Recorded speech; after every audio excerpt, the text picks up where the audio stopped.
नमस्कार, मैं रचना शर्मा। चढ़ती कला टाइम टीवी देख रहे हैं सभी दर्शकों का स्वागत करती हूं। आप देख रहे हैं टॉप 10 न्यूज।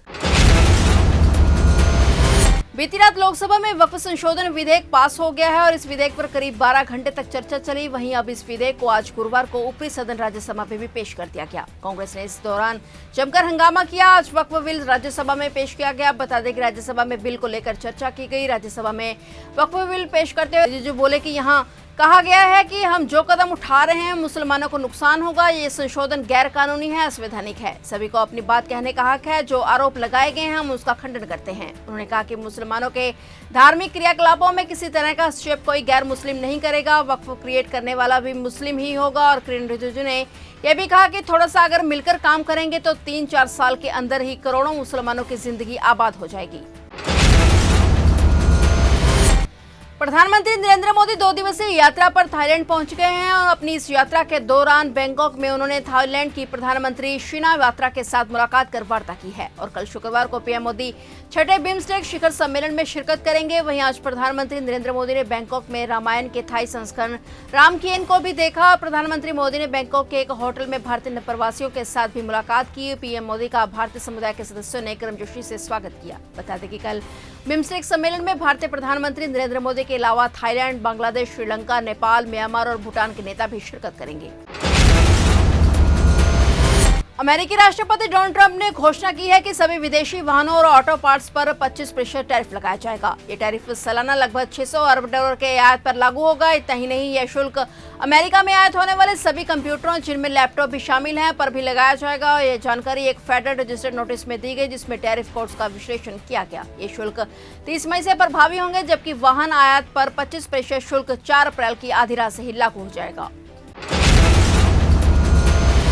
कलकत्ता हाईकोर्ट ने 2016 में एसएससी द्वारा राज्य द्वारा संचालित और राज्य द्वारा सहायता प्राप्त स्कूलों के लिए 25,000 से अधिक शिक्षकों और गैर शिक्षण कर्मचारियों की भर्ती को रद्द कर दिया था। इस मामले को राज्य सरकार सुप्रीम कोर्ट लेकर गई। सुप्रीम कोर्ट ने भी हाईकोर्ट के फैसले को बरकरार रखा है। शीर्ष अदालत ने उच्च न्यायालय कलकत्ता के फैसले में दखल देने से इनकार कर दिया है। सुप्रीम कोर्ट ने सरकारी और सरकारी सहायता प्राप्त स्कूलों में 25,753 शिक्षकों और अन्य कर्मचारियों की नियुक्ति को अमान्य करार देते हुए चयन प्रक्रिया को दूषित और दागी करार दिया। सीजेआई संजीव खन्ना की अध्यक्षता वाली पीठ ने फैसला सुनाते हुए कहा कि हमें हाईकोर्ट के फैसले में हस्तक्षेप करने का कोई वैध आधार या कारण नहीं मिला।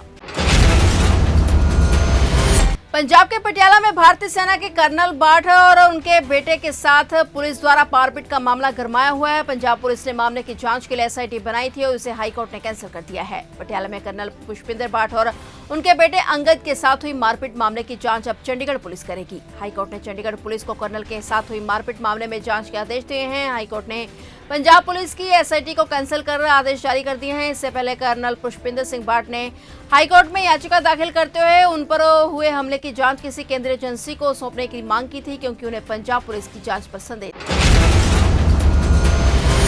राज्यपाल गुलाब चंद कटारिया आज से पंजाब दौरे पर पैदल यात्रा पर हैं। राज्यपाल कटारिया लगभग 1 सप्ताह के दौरे पर निकले हैं। सीमावर्ती जिला गुरदासपुर के डेरा बाबा नानक और फतेहगढ़ चूड़िया में पैदल यात्रा करके राज्यपाल प्रदेश निवासियों को नशे के विरुद्ध जागरूक करने के लिए निकले हुए हैं। राज्यपाल की ओर से नशे के विरुद्ध पैदल यात्रा की शुरुआत आज 3 अप्रैल को श्री करतारपुर साहिब कॉरिडोर से की गई जो Saint Francis school Dera Baba Nanak में आकर समाप्त होगी। पैदल यात्रा में जिले के नौजवान, खिलाड़ी, विद्यार्थी, लेखक, बुद्धिजीवी, विभिन्न सामाजिक संगठनों के नुमाइंदे और आम लोग हिस्सा लेकर पंजाब को नशा मुक्त करने की शपथ ले रहे हैं। यात्रा के दौरान राज्यपाल की ओर से विलेज डिफेंस कमेटियों के नुमाइंदों के साथ भी मीटिंग की जाएगी।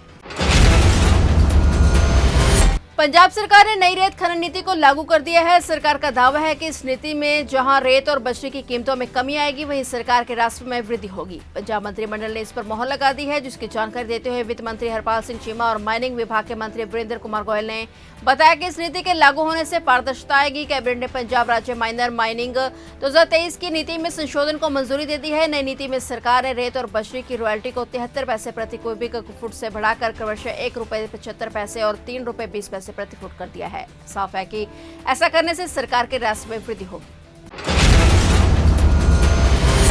गुरुग्राम में ईडी की बड़ी कार्रवाई देखने को मिली। गुरुग्राम ईडी कार्यालय के अधिकारियों ने 3 अलग अलग कंपनियों पर कार्रवाई कर करीब 838.61 करोड़ रुपए की संपत्तियों को कुर्क कर दिया है। ईडी ने इनके खिलाफ सीबीआई द्वारा दर्ज एफआईआर के आधार पर जांच शुरू की। आरोपों के चलते गलत बयानी, तथ्यों को छिपाकर बैंकों को संघ को धोखा देना और ऋणदाता बैंक की सहमति के बिना गिरवी रखी गई संपत्तियों का निपटान करना, संबंधित कंपनियों के साथ बेईमानी से व्यापार करना शामिल है, जिसके परिणाम स्वरूप बैंकों के संघ को 176.70 करोड़ रुपए का नुकसान हुआ है। इस मामले में सीबीआई ने भी आरोप पत्र दायर किया है। इसके अलावा अन्य समूह कंपनियों से संबंधित बैंक धोखाधड़ी मामले में करोड़ों रुपए से अधिक मूल्य की अचल संपत्तियां कुर्क की गई।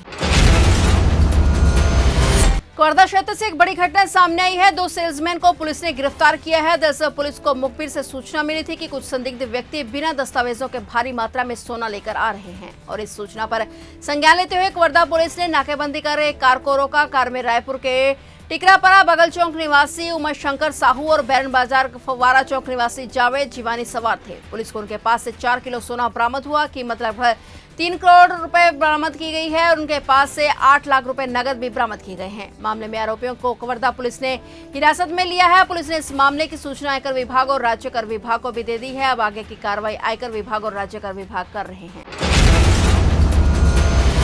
पंजाब के प्रसिद्ध सूफी गायक और पूर्व सांसद हंसराज हंस की पत्नी रेशम कौर का आज उनके पैतृक गांव में अंतिम संस्कार किया गया। 62 साल की रेशम पिछले कुछ दिनों से हृदय संबंधी दिक्कतों से पीड़ित थी और उनका इलाज जालंधर के टैगोर अस्पताल में चल रहा था। रेशम का अंतिम संस्कार सफीपुर गांव के शमशान घाट में हुआ। रेशमा के निधन की खबर से संगीत और राजनीतिक जगत में शोक की लहर छा गई है। अंतिम संस्कार से पहले गायक हंसराज हंस के आवास पर शोक व्यक्त करने वालों का तांता लगा। आज सुबह से ही गायक, राजनीतिक हस्तियां और खेल जगत के दिग्गज उनके घर पहुंचे। फिलहाल टॉप 10 न्यूज में इतना ही और नए समाचारों के साथ फिर से हाजिर होंगे। तब तक के लिए देखते रहिए चढ़ती कला टाइम टीवी।